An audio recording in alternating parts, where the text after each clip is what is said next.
Buenas noches, mis queridos oyentes. Cada casa es un mundo, o al menos eso dicen. Nuestro protagonista tenía que cambiar de hogar a menudo, y en uno de ellos pudo encontrar y hacer un amigo. Hoy os traemos la historia del señor Bocón y de su entrañable amistad.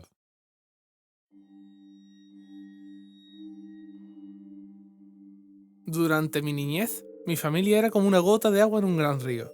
Nunca permanecíamos en el mismo lugar durante mucho tiempo. Nos mudamos a Rhode Island cuando tenía 8 años, y estuvimos allí hasta que me fui a la Universidad de Colorado Springs. La mayoría de mis memorias son de cuando vivía en Rhode Island, pero hay fragmentos en mi mente de los muchos hogares en los que habíamos vivido, cuando yo era mucho más joven. La mayoría de estas memorias son difusas y sin sentido, como el perseguir a otro niño en el patio de una casa en Carolina del Norte, intentar construir una balsa detrás de un departamento en Pensilvania y cosas como esa. Pero hay un puñado de memorias que permanecen tan claras como el vidrio, como si hubiesen ocurrido ayer. Vivíamos en una casa en las afueras de la ajetreada ciudad de New Bayard, en el estado de Maine. Era una casa grande, en especial para una familia de 3. Había una serie de cuartos que estaban totalmente desocupados, a los cuales no entré durante el tiempo en el que residí allí. Supongo que era un desperdicio de espacio, pero era el único lugar disponible cerca del trabajo de mi padre. Recuerdo que el día después de mi cumpleaños tuve una fiebre tremenda. El doctor dijo que tenía mononucleosis, lo que para mí significaba más fiebre y no poder salir a jugar al menos en 3 semanas. Era un momento terrible para estar atado a la cama. Estábamos preparando la mudanza para irnos a Pensilvania, y la mayoría de mis cosas ya estaban dentro de las cajas, dejando mi cuarto casi vacío. Mi madre me traía agua y libros varias veces al día, los cuales servían como único entretenimiento durante estas semanas. No recuerdo exactamente cómo conocí al señor Bocón. Creo que fue una semana después de que me diagnosticaron la mono. Mi primera memoria de la pequeña criatura fue de cuando le pregunté su nombre. Me dijo que lo llamara señor Bocón, porque tiene una boca enorme, supongo. De hecho, ahora que lo pienso, todo en su cara era enorme en comparación con su cuerpo. Su cabeza, sus ojos, sus arrugadas orejas, todo. ¡Hostia! ¿Te pareces a un Furby? Le dije mientras miraba uno de mis libros.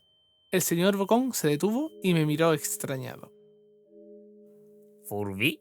¿Qué es un Furby? Tú sabes, el juguete peludo con orejas enormes, lo puedes acariciar y alimentar, casi como una mascota, vaya. Ah, tú no necesitas uno de esos. No es lo mismo que tener un amigo real. Recuerdo que el señor Bocón desaparecía cada vez que mi madre entraba en mi cuarto. Se ocultaba bajo mi cama y me decía: No quiero que tus padres me vean. Tengo miedo de que ya no nos dejen jugar juntos. no hicimos mucho durante los primeros días. El señor Bocón solo veía mis libros, fascinado con las imágenes e historias. A la tercera o cuarta noche desde que le conocí, me despertó con una gran sonrisa en su rostro. Vamos a jugar a un juego. Pero tenemos que esperar hasta después de que tu mamá venga, porque es un secreto. Después de que mi madre me trajera más libros y algo de refresco, a la hora de siempre, el señor Bocón se deslizó desde debajo de la cama y me cogió de la mano. Tenemos que ir al cuarto que está al final del pasillo.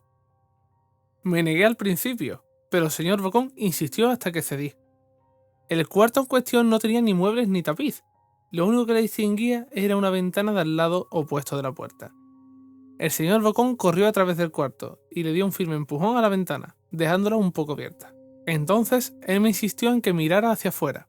Aunque estábamos en el segundo piso de la casa, la caída era más alta debido a que estábamos en una colina. Me gusta fingir aquí arriba.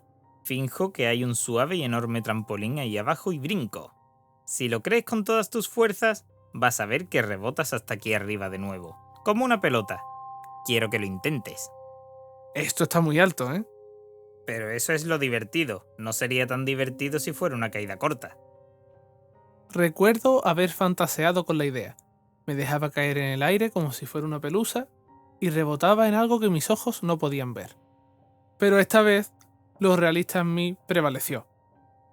En otro momento, que esto está demasiado alto. No sé si tengo tanta imaginación. Podría hacerme daño. La cara del señor Bocón se contorsionó con un gruñido, pero por solo un momento.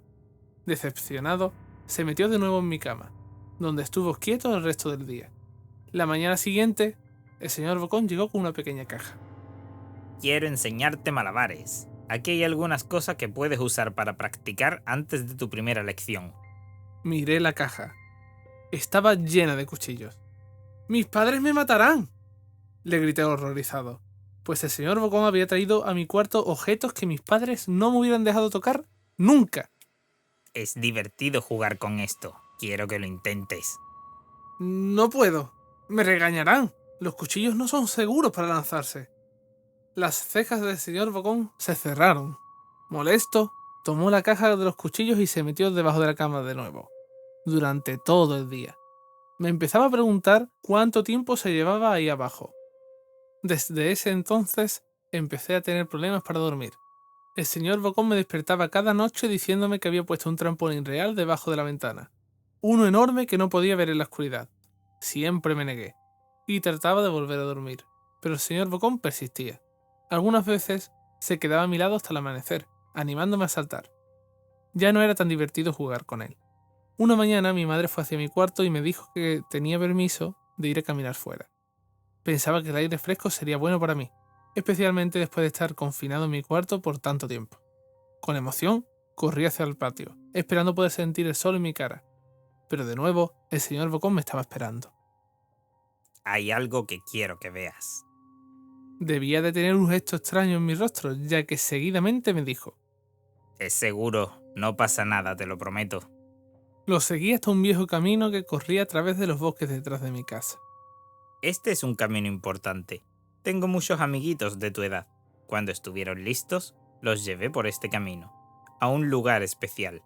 Todavía no estás listo, pero algún día espero que lo estés. Regresé a mi casa preguntándome a qué tipo de lugar llevaría ese camino. Aproximadamente 2 semanas después de conocer al señor Bocón, metimos la última carga de cajas en el camión de mudanzas. Me fui al asiento delantero con mi padre, en un largo camino hacia Pensilvania. Me había pensado decirle al señor Bocón que me iba, pero aun teniendo 5 años, sospechaba mucho de las intenciones de esa criatura, a pesar de lo que me decía. Fue por esta razón que decidí no mencionar nada de mi mudanza. Eran las 4 de la mañana cuando mi padre y yo estábamos en el camión. Mi padre esperaba llegar a Pensilvania para la hora de la comida del día siguiente, con ayuda del todopoderoso café y bebidas energéticas. Recuerdo que se parecía más a un estudiante en exámenes que a un tipo que se pasaría sentado un par de días. Muy temprano para ti, ¿verdad? Afirmé con la cabeza mientras la ponía en la ventana esperando dormir un poco antes de que saliera el sol. Sentí la mano de mi padre en mi hombro. Esta será la última mudanza, te lo prometo. Sé que es difícil para ti, especialmente por culpa de esa enfermedad. Una vez que me asciendan, podremos quedarnos en un solo lugar, y entonces podrás hacer amigos. Cuando el camión arrancó y comenzó a moverse, vi la silueta del señor Bocón en la ventana de mi cuarto, parado, inmóvil, despidiéndose lastimosamente con su mano. Yo no me despedí. Años después, regresé a New Vineyard. El terreno donde se encontraba mi casa estaba vacío, aunque aún quedaban los cimientos. Resulta que la casa se quemó algunos años después de que yo y mi familia nos fuéramos. Por curiosidad, busqué el camino que el señor Bocón me enseñó y al encontrarlo decidí seguirlo. Una parte de mí esperaba que el señor Bocón saltara sobre mí de repente y me espantara dándome un infarto, pero tenía la corazonada de que el señor Bocón ya no se encontraba en ese lugar, como si de alguna manera él estuviese atado a la casa que ya no existe. El camino llevaba a uno de los cementerios de New Vineyard. Al ver muchas de las tumbas, pude darme cuenta que la mayoría pertenecía a niños no mayores de 9 años.